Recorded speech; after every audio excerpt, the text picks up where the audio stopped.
नमस्कार दोस्तों PCS academy में मैं आप सभी लोगों का स्वागत करता हूं। और दोस्तों, हम लोगों की यूपी पीसीएस मेंस 2020 के लिए आंसर राइटिंग की सीरीज़ चल रही थी। उसी सीरीज़ में अभी तक हम लोगों ने जो है 114 पार्ट देख लिए थे। आज हम लोग 115वां पार्ट देखेंगे। प्रत्येक पार्ट में हम लोग दो प्रश्नों को देखते हैं। एक पहला आपका स्टैटिक जीएस का, और उसके बाद दूसरा जो प्रश्न है वो आपका करंट अफेयर का प्रश्न होता है। तो दो प्रश्नों को अच्छे से चीज़ों को देखेंगे। वीडियो अच्छा लगे तो वीडियो को लाइक कर दीजिएगा दोस्तों। आज का जो प्रश्न है पेपर जीएस पेपर फर्स्ट का पेपर है और प्रश्न संख्या 229 है। 200 शब्द सीमा में, ध्यान रखिएगा, 200 शब्द सीमा में इस प्रश्न को आप लोगों को लिखना है। तो अच्छे से इस प्रश्न को आप लोग लिखने का प्रयास करिए, ठीक है। लिखने से पहले वही सावधानियां कि जैसे जो ग्रामर की गलतियां हैं वो आपसे नहीं होनी चाहिए।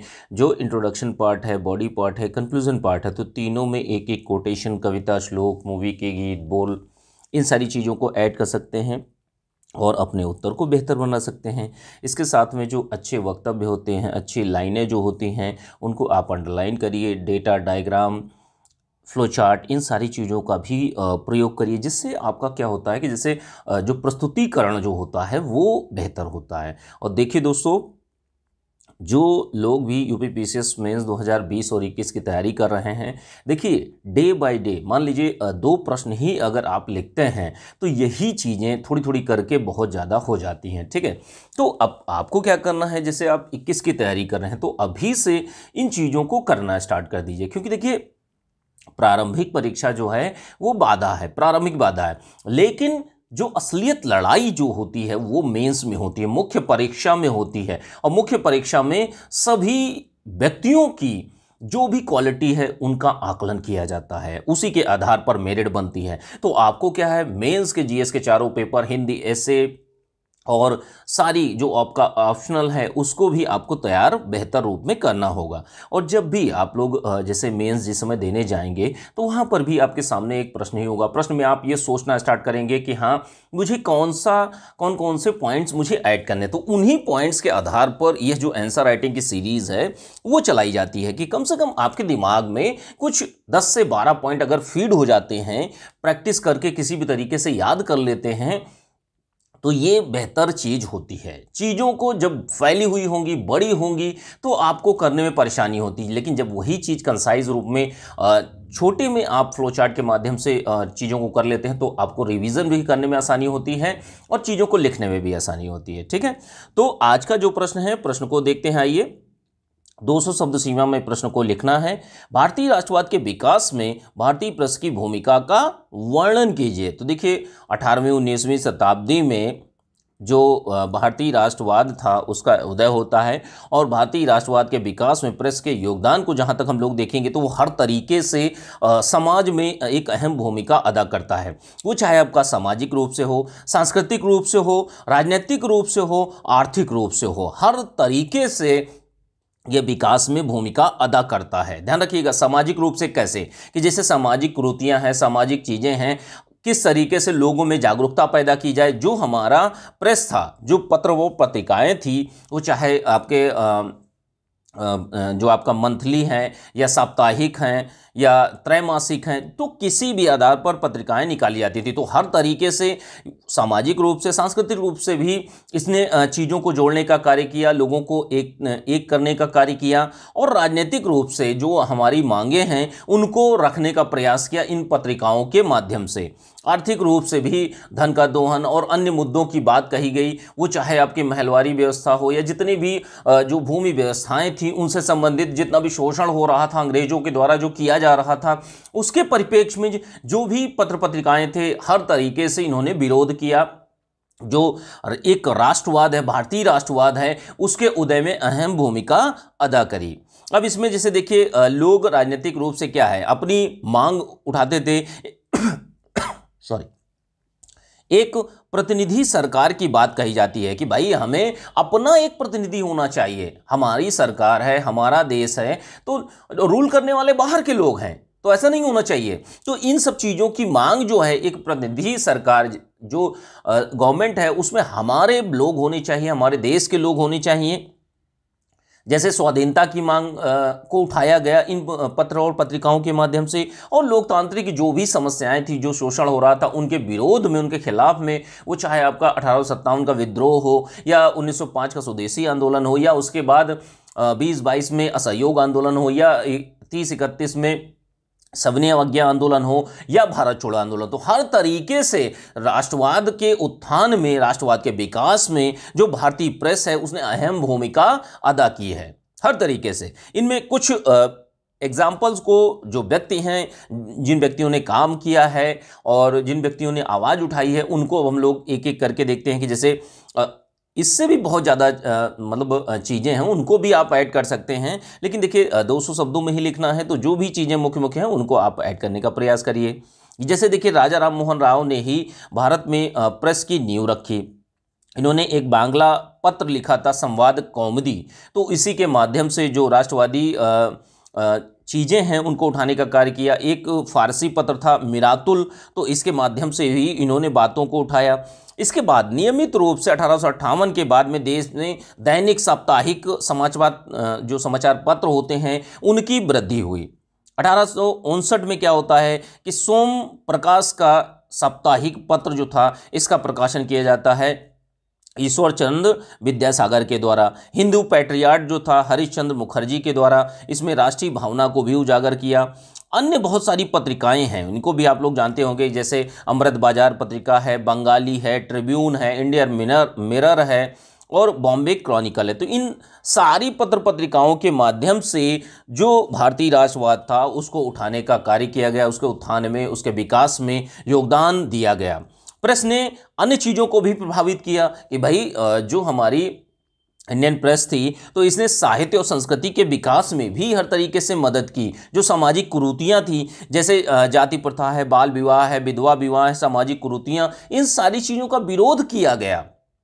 सती प्रथा का विरोध राजा राम मोहन राय के काल में, उसके बाद के कालों में होता रहा। ठीक है, राष्ट्रवाद देखिए, जो हमारा मीडिया था, ठीक है, भारतीय प्रेस जो था वो राष्ट्रवाद का एक तरीके से दर्पण बन गया था। प्रेस हर तरीके से कि हर जो भी बात कहनी है आप पत्र पत्रिकाओं के माध्यम से उठाइए, जो जनमानस तक एक गंभीर प्रभाव भी डालता था, हर तरीके से लोगों में जन चेतना को लाता था, लोगों को जागरूक करने का प्रयास करता था और स्वाधीनता की मांग को तेज करने में भी अहम योगदान दिया भारतीय प्रेस ने।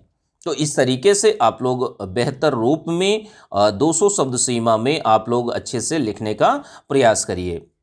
इसकी पीडीएफ जो है आप लोगों को यूपीपीसीएस मेंस का जो पेड ग्रुप चल रहा है 2020 का, तो उसमें आप लोगों को मिल जाएगी। और जो लोग भी पेड ग्रुप ज्वाइन करना चाहते हैं तो ज्वाइन कर सकते हैं। नंबर जो है 9140085178 पर मैसेज करके जानकारी ले सकते हैं। ठीक है, ये नंबर है, इस पर मैसेज करके जानकारी ले सकते हैं। जो लोग भी इच्छुक हों ज्वाइन कर सकते हैं। आइए हम लोग दूसरे प्रश्न पे चलते हैं। दूसरा प्रश्न जो है आपका करंट अफेयर का प्रश्न है।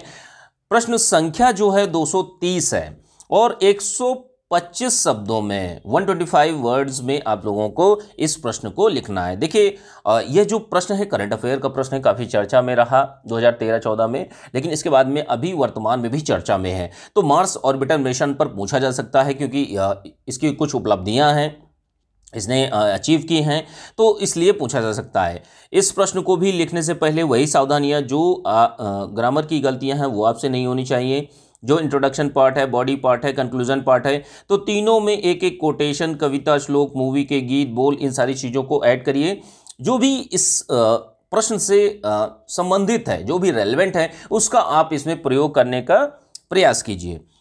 इसके साथ में कुछ जैसे डेटा है, फ्लो चार्ट है, डायग्राम है, इन सारी चीज़ों का भी उपयोग करिए और अपने उत्तर को बेहतर बनाने का प्रयास करिए। जो अच्छे लाइनें हैं, जो अच्छे वक्तव्य हैं, उनको भी आप अंडरलाइन करने का प्रयास करिए। ठीक है, जो आज का प्रश्न है, प्रश्न मार्स ऑर्बिटर मिशन से है, मंगलयान मिशन से। ठीक है, तो इसको, यह जो मिशन था, देखिए यह मुख्य चर्चा में क्यों है? चर्चा में इसलिए है, इसको 2014 में इसकी मंगल ग्रह की कक्षा में स्थापित किया गया था। अब 2014 से इसने 6 वर्ष 2020 में पूरे कर लिए हैं। तो इसी उपलक्ष्य में ये चीज़ें बहुत चर्चा में हैं और ये भारत के लिए उपलब्धि की भी बात है, तो इसलिए भी पूछा जा सकता है। साइंस के पोर्शन में, बीओ मेंस में भी ये चीज़ें आ सकती हैं, कोई बहुत बड़ी बात नहीं है। देखिए इसरो ने जो आपका मार्स ऑर्बिटर मिशन जिसको मॉम कहा जाता है, तो इसके प्रक्षेपण जो है 2013 में ध्रुवीय उपग्रह प्रमोचक यान, ठीक है ध्यान रखिएगा, ध्रुवीय उपग्रह प्रमोचक यान C-25 की सहायता से इसको उपग्रह में जो ग्रह की कक्षा है उसमें स्थापित किया गया था और वर्तमान में इसने 6 वर्ष भी पूरे कर लिए हैं। 2014 में पहले ही प्रयास में मंगल ग्रह की कक्षा में स्थापित किया था भारत ने, तो भारत के लिहाज से बहुत बड़ी उपलब्धि थी मंगलयान मिशन। अब देखिए मंगलयान जो मिशन था इसके उद्देश्य क्या थे कि मुख्य रूप से कि जैसे मंगल ग्रह की जो भूसतही विशेषताएं हैं, स्थलाकृतियां हैं, खनिज से संबंधित चीज़ें हैं और वायुमंडल का अन्वेषण, तो इन सारी चीज़ों का कार्य यह जो आपका मंगल मिशन है इसी के तहत किया जाएगा।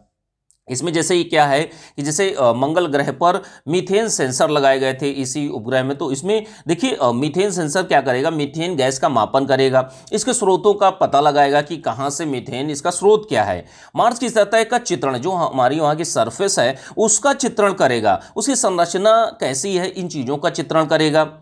इसमें देखिए कुछ चीज़ें और भी लगी हैं कि जैसे एक लाइमन अल्फा फोटोमीटर लगा है जिसके माध्यम से क्या चीज़ें जानकारी होगी कि जैसे जो जल क्षय होने की प्रक्रिया जो मंगल ग्रह में है कि भाई जल कैसे क्षय हो रहा है, इसमें कमी कैसे आ रही है, तो इन चीज़ों को जो जानने का तरीका है वो लाइमन अल्फा फोटोमीटर है, इसकी प्रक्रिया को समझने में सहायता करेगा। इसके साथ में क्या है कि एल्बिडो मानचित्र को भी ये तैयार करेगा, ठीक है। इसके साथ में जैसे थर्मल इंफ्रारेड इमेजिंग स्पेक्ट्रोमीटर भी है इसमें लगाया गया है, तो इसकी सतह से क्या है कि जैसे जो ग्रह की सतह है वहाँ का तापमान, वहाँ की उत्सर्जकता कितनी है, तो इन चीज़ों की माप करेगा और वहाँ पर कितने खनिजकी का मानचित्रण करने में भी सफलता मिलेगी कि वहाँ पर कौन कौन से खनिज प्राप्त हो रहे हैं, कौन कौन से रिसोर्सेज हमें वहाँ प्राप्त हो रहे हैं, तो इन सारी चीज़ों की जो जानकारी है वो हमें इसी मार्स ऑर्बिटर मिशन के माध्यम से मिलेगी। तो इस तरीके से आप लोगों को 125 शब्द सीमा में अच्छे से इस प्रश्न को आप लोग लिखने का प्रयास करिए, ठीक है। जो प्रश्न है और इसकी जो प्रश्न है उसको अच्छे से लिखने का प्रयास करिए। आंसर राइटिंग दोस्तों आप लोग डे बाय डे करते रहिए क्योंकि देखिए समय किसी के लिए नहीं रुकता है, आज आप नहीं करेंगे कल नहीं करेंगे, अगर आपको सिलेक्शन लेना है तो उत्तर लेखन क्षमता का विकास आपको करना पड़ेगा, आंसर राइटिंग करनी पड़ेगी, उत्तरों को आप लोगों को प्रश्नों को लिखना पड़ेगा, बिना लिखे आपका सिलेक्शन नहीं होने वाला। तो इन चीज़ों को ध्यान रखिएगा, अच्छे से चीज़ों को करते रहिए। इसकी PDF आप लोगों को UPPCS मेंस और BO मेंस के ग्रुप में आप लोगों को मिल जाएगी, ठीक है। जो लोग भी पेड ग्रुप ज्वाइन करना चाहते हैं ज्वाइन कर सकते हैं। 9140085178 पर मैसेज करके जानकारी ले सकते हैं, यह नंबर है, इस नंबर पर मैसेज करके जानकारी ले सकते हैं। UPPCS मेंस 2020 का बैच चल रहा है, तो जो लोग भी इच्छुक हैं ज्वाइन कर सकते हैं, ठीक है। चलिए ठीक है, थैंक यू देखने के लिए।